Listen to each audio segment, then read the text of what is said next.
Well, hello, folks. Thanks for tuning in. This week we've got chapters 24, 25, and 26. David finally arrives at his destination and continues to work on his plan.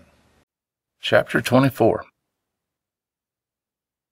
When the Cayman Islands appeared on the horizon, David found that his cell phone worked again.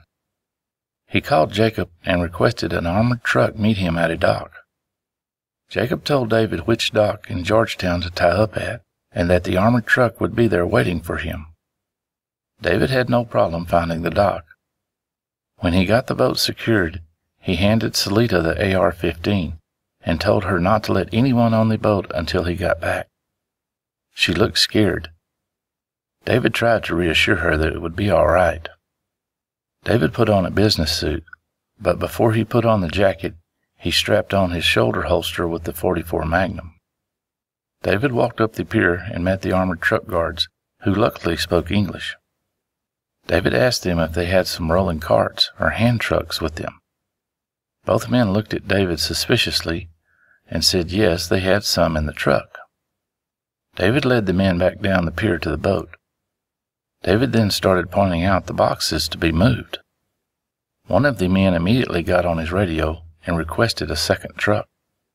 The guards started loading the boxes. They left the 3 large ones for last and struggled getting them up the pier. David locked the boat, and he and Selita took a taxi and followed the armored trucks to the bank. The trucks pulled up to the bank's side entrance. Jacob was there to meet them. Jacob walked to the back of one of the trucks and ordered the guard to open the door. The trucks were stacked with what appeared to Jacob to be wooden ammo crates. Jacob turned to David and said, "Mr. Johnson, I cannot allow these into my vault without inspecting the contents for dangerous items." "That's fine," David replied, "but you might want to do it somewhere more secure." "Why? What is in them?" Jacob asked.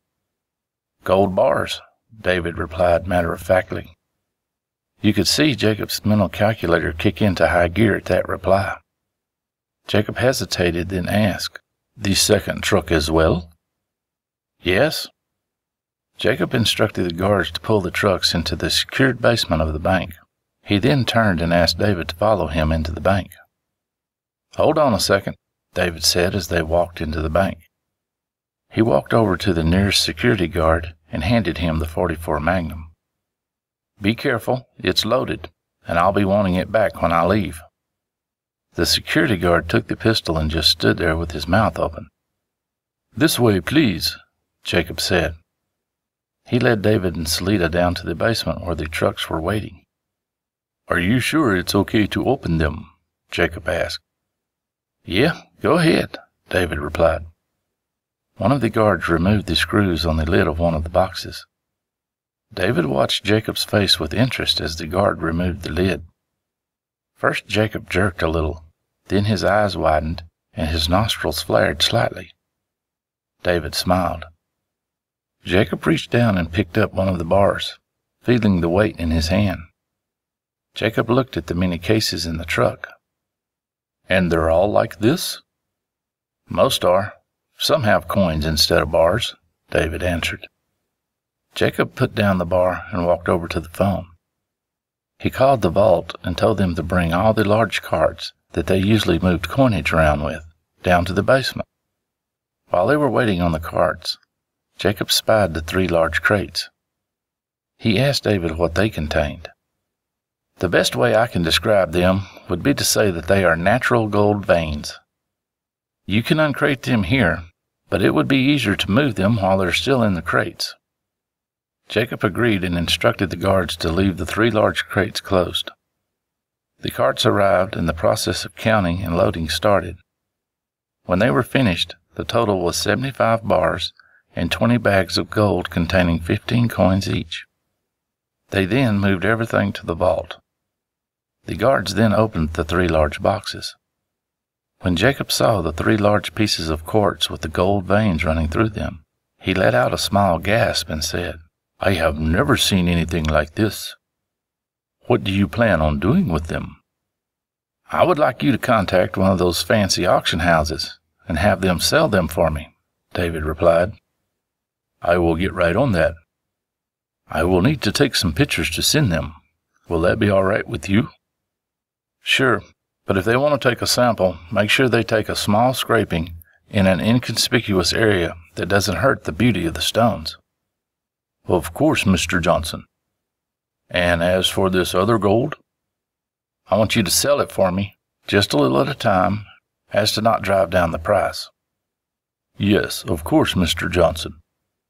David signed the required paperwork and concluded his business with Jacob. On his way out, he retrieved his pistol from the security guard. The guard looked at David and asked in broken English, Are you a cowboy?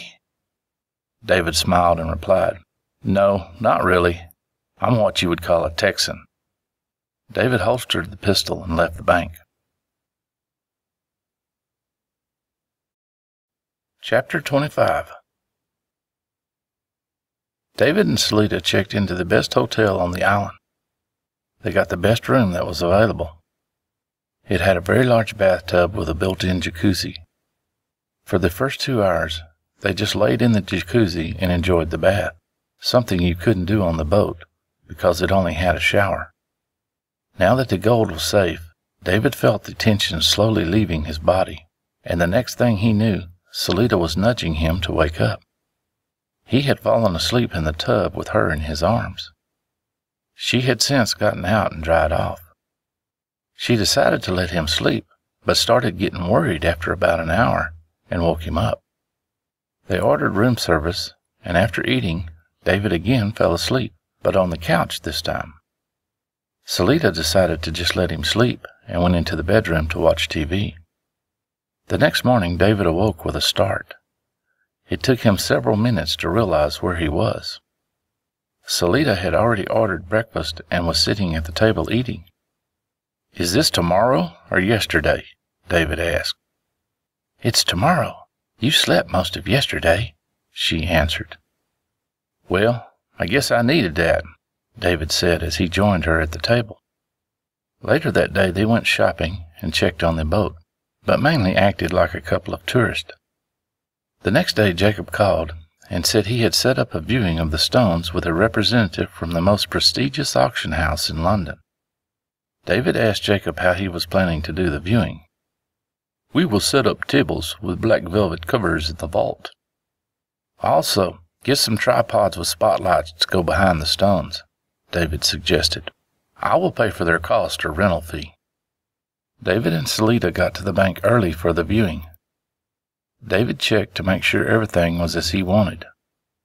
The stones were covered with a black satin cloth. 2 men arrived from the auction house, a Mr. Jonathan Teal and a Mr. Lester Moore, that Jonathan introduced as his assistant. David and Jacob greeted the 2 men and escorted them to the vault. David watched Jonathan's face as he first saw the stones. His eyes widened slightly. Although the stones were still covered, they were larger than the pictures had made them out to be. Jacob removed the covers, but did not turn on the spotlights. Jonathan and Lester froze in their tracks and just stared at the stones. Finally, Jonathan moved closer and asked if he could touch them. Sure, help yourself, David answered. Jonathan rubbed his hands across the stones and walked around the tables, getting the full view of them. When Jonathan returned to the front of the tables, Jacob turned on the spotlights. The lights made the white and clear quartz almost jump to life. Both men took a step back and let out a soft gasp. I've never seen anything like this, Mr. Moore remarked. Jonathan was too awestruck to say anything. Both men walked around the tables several more times. When they appeared to be finished, David asked them to take a seat at a small table set up near the stones. We will be honored to auction these for you, Mr. Johnson, Jonathan started. Hold on a minute. How much commission do you charge? David asked. We charge the sender 15%. I was thinking more like 5%, David countered. I can assure you, sir, that no auction house will touch these for less than 15%, Jonathan said with an air of authority. Well, I can think of one, David countered.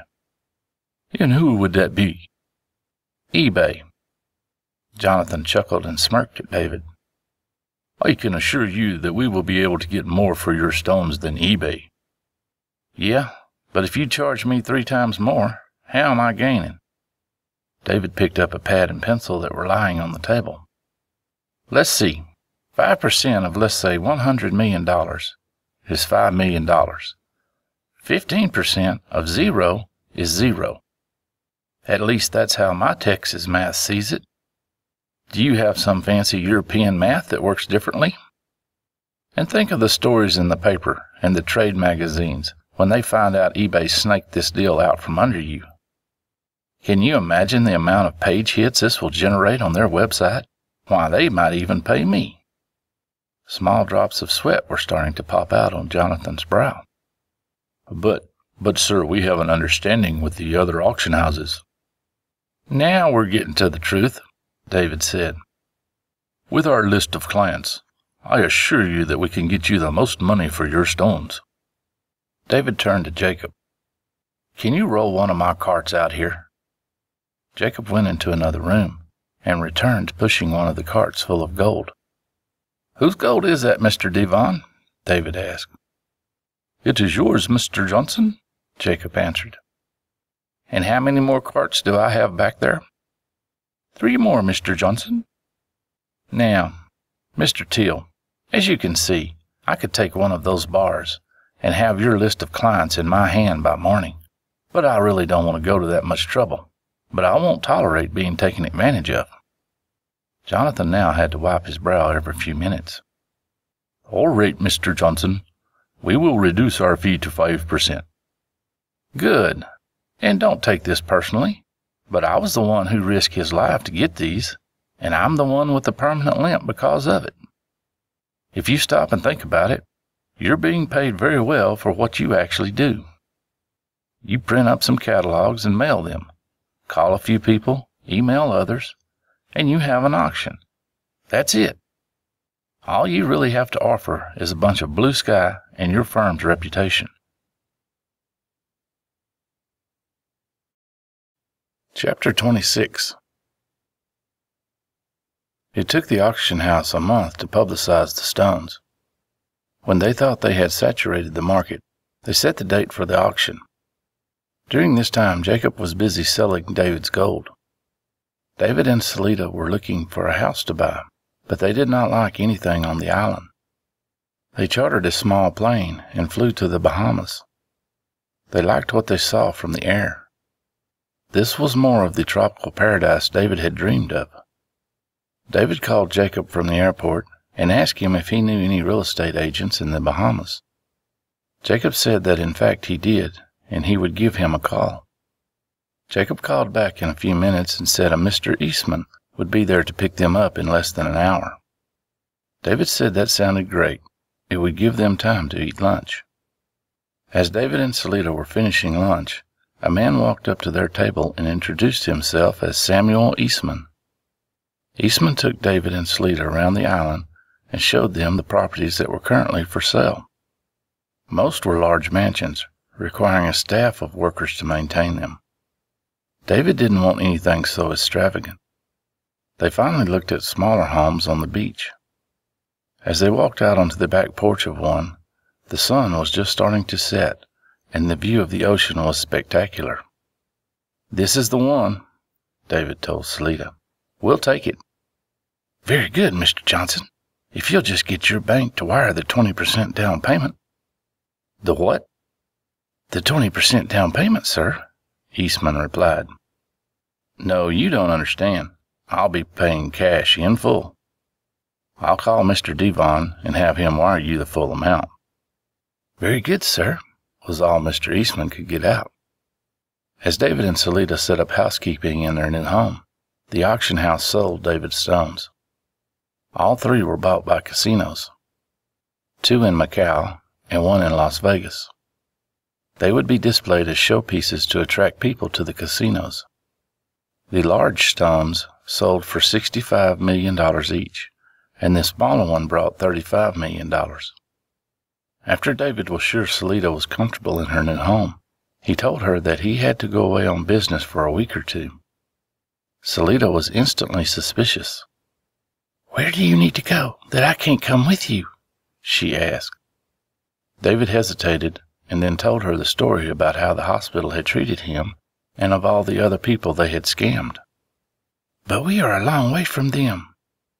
"They can't touch you here," she countered. "I know that, but what they are doing is wrong, and I plan to put a stop to it," David said. The next week, with Jacob's help and a few of the gold coins placed in the right hands, Selita got her citizenship papers for the Bahamas. The computer room in David's new house was equipped with all the latest computers, scanners, and printers. David had even bought a commercial laminating machine, so it was no problem for him to make as many different IDs, driver's license, and passports as he needed. He even took Selita's citizenship papers, scanned them, and inserted his name. Of course, if anyone checked the records at the government's office, they would know the papers were fake. But how many people would go to that much trouble if the documents looked real? David used the Randy Dotson license and had a real estate agent purchase him a house on the outskirts of Flagstaff. It was amazing how little information you had to give when buying something with cash. He instructed his agent to have the electricity and water turned on. Then he ordered a few special items from the internet and had them shipped to a package store in Flagstaff with instructions for them to hold the packages for 2 weeks. Before David left, he had a will and trust drawn up, so if anything happened to him, Selita would be taken care of. David also went to visit Jacob before he left. "What can I do for you, Mr. Johnson?" "Jacob, I need you to set me up a fake corporation, one of those LLCs. Can you do that?" "I was wondering when you would get around to that," Jacob said. "Why did you say it like that?" "One of the main reasons people do business with us is to set up phony LLCs." "Is that going to be a problem?" "No. In fact, we're quite good at it." "What do you need from me?" "Just the name of the LLC and whatever name you want to use for yourself when you're acting as the owner." "What about the board of directors?" David asked. "I'll just make some up." "Do these things really work?" "They work just fine, if you're buying or selling. But if someone tries to sue you, we just empty the account, and the board of directors, who were fictional to begin with, just disappear." David called Don Strickland and told him that Steve Maxfield had recommended him and that he had a job for him. They set up an appointment to meet in an outdoor park in Dallas, Texas. The outdoor park was Don's idea. David could tell by this that Don was a cautious man. David told Selita not to worry and that he would be back in a couple of weeks. She still didn't like the idea, but saw there was no changing David's mind.